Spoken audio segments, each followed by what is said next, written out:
ত্রয়োদশ জাতীয় সংসদ নির্বাচনের আগে এনসিপির উত্তরাঞ্চলের মুখ্য সংগঠক সার্জিস আলম নির্বাচন কমিশনে জমা দেওয়া হলফনামায় জানিয়েছেন তার নামে কোনো বাড়ি ঘর বা গাড়ি নেই, হাতে নগদ ৩ লাখ টাকারও কম। মোট সম্পদের মূল্য ৩৩,৭৩,৬২৮ টাকা।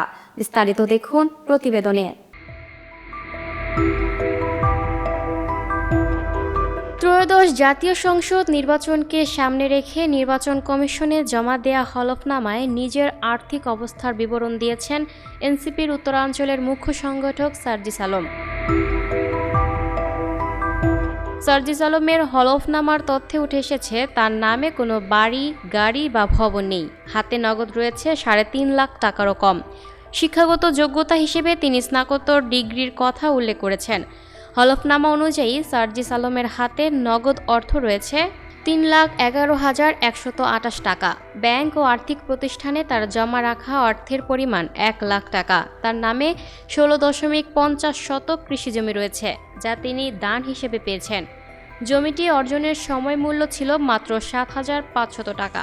তবে বর্তমানে এর আনুমানিক বাজার মূল্য ধরা হয়েছে ৫ লাখ টাকা। ব্যবসা থেকে বছরে তার আয় দেখানো হয়েছে ৯ লাখ টাকা। হলফনামায় আরও উল্লেখ করা হয়, সার্জিস আলমের নামে একটি মামলা রয়েছে, যা বর্তমানে তদন্তাধীন।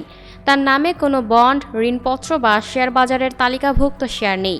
আসবাবপত্রের মূল্য দেখানো হয়েছে ৭৫,০০০ টাকা এবং ইলেকট্রনিক সামগ্রীর মূল্য ৭৫,০০০ টাকা। তার কোনো আগ্নেয়াস্ত্র নেই। এছাড়া হলফনামা অনুযায়ী তার মালিকানায় কোনো বাড়ি, অ্যাপার্টমেন্ট কিংবা ভবন নেই। ২০২৫-২৬ অর্থবছরের আয়কর রিটার্নে সার্জিস আলম মোট আয় দেখিয়েছেন ২৮,০৫,০০০ টাকা।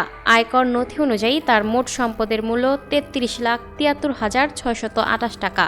এর বিপরীতে তিনি আয়কর পরিশোধ করেছেন ৫২,৫০০ টাকা।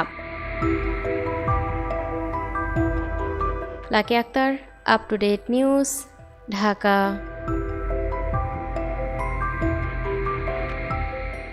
সুপ্রিয় দর্শক, এই ছিল আপ টু ডেট নিউজের সর্বশেষ আপডেট। পরবর্তী আপডেট সবার আগে পেতে চোখ রাখুন আপ টু ডেট নিউজের ফেসবুক পেজ এবং ইউটিউব চ্যানেলে। ধন্যবাদ।